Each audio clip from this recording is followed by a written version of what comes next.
देश के सबसे बड़े एंटी नेशनल नरेंद्र मोदी जी हैं, लेकिन ये बात वो नहीं समझ पाएंगे जिनके लिए डेवलपमेंट का मतलब हिंदू मुस्लिम और मंदिर मस्जिद है। लेकिन मुझे देश के पढ़े लिखे नागरिकों और जेनजीस पर पूरा भरोसा है कि वो इस चीज को समझेंगे भी और बाकी के युवाओं को जागरूक भी करेंगे। जो US trade deal Narendra Modi ji ने डोनाल्ड ट्रंप के साथ में साइन करी है, उससे ये साफ पता चलता है that the PM is compromised. Narendra Modi ji दबाव में है और दबाव में आकर देश विरोधी नीतियों को बढ़ावा दे रहे हैं। मैं आपको ट्रेड डील की कुछ मुख्य शर्तें समझाता हूँ। जब पहले हमारे देश में विदेश से फसल आती थी तो सरकार उस पर टैक्स यानी कि टैरिफ लगाती थी ताकि विदेशी फसल ज्यादा सस्ती ना हो और हमारे देश के नागरिक हमारे देश के किसानों की फसल ज्यादा खरीदें।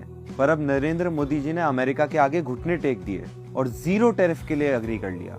अमेरिका अपने किसानों को करोड़ों की सब्सिडीज देता है और हमारे देश के गरीब किसान वो इन अमेरिकन कंपनीज के सामने कैसे कम्पीट करेंगे। लेकिन नरेंद्र मोदी जी को किसानों से कहाँ फर्क पड़ता है, तभी तो उन्होंने 42 लाख करोड़ के विदेशी सामानों का इंपोर्ट का वादा इस ट्रेड डील में ट्रंप से कर दिया, जिसका मतलब है कि अगले 5 साल हमारे देश को अमेरिका का महंगा तेल, अमेरिका की मशीनरी, अमेरिका की फसल जबरदस्ती महंगे दामों पे खरीदनी पड़ेगी। और जितना ज्यादा हम यूएस से इम्पोर्ट्स करेंगे उतना ही हमको डॉलर खर्चना पड़ेगा, जिसकी वजह से डॉलर की वैल्यू बढ़ेगी और हमारे इंडियन रुपी की वैल्यू कम होती जाएगी। और इस ट्रेड डील के बाद में हमारा स्वतंत्र देश भारत किस देश से तेल खरीदेगा उसका भी अधिकार हम खो चुके हैं। पहले हम रशिया से सस्ते में तेल खरीदते थे, पर अब अमेरिका ने शर्त रख दी कि उनकी परमिशन के बिना इंडिया रशिया से सस्ता तेल नहीं खरीद सकता। और जब सस्ता तेल बंद हो जाएगा तो पेट्रोल और डीजल महंगे हो जाएंगे और इसका बिल कौन भरेगा?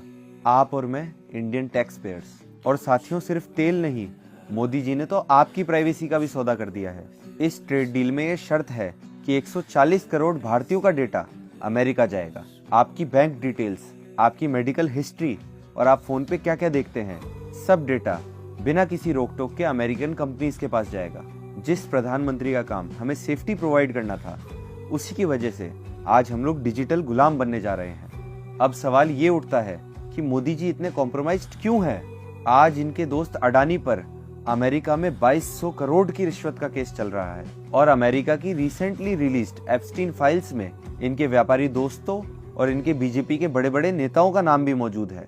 और अभी भी 2.5 मिलियन एप्स्टीन फाइल्स रिलीज होना बाकी है, जिससे नरेंद्र मोदी जी डरे हुए हैं और इसी डर के कारण ट्रंप नरेंद्र मोदी जी को ब्लैकमेल कर पा रहा है। ये लड़ाई हम सभी जेनजीज और इस देश के युवाओं को इस एंटी नेशनल सरकार के खिलाफ लड़नी है, क्योंकि हम सच्चे देशभक्त हैं और किसी कॉम्प्रोमाइज्ड पीएम की वजह से हमारे देश को नहीं बिकने देंगे।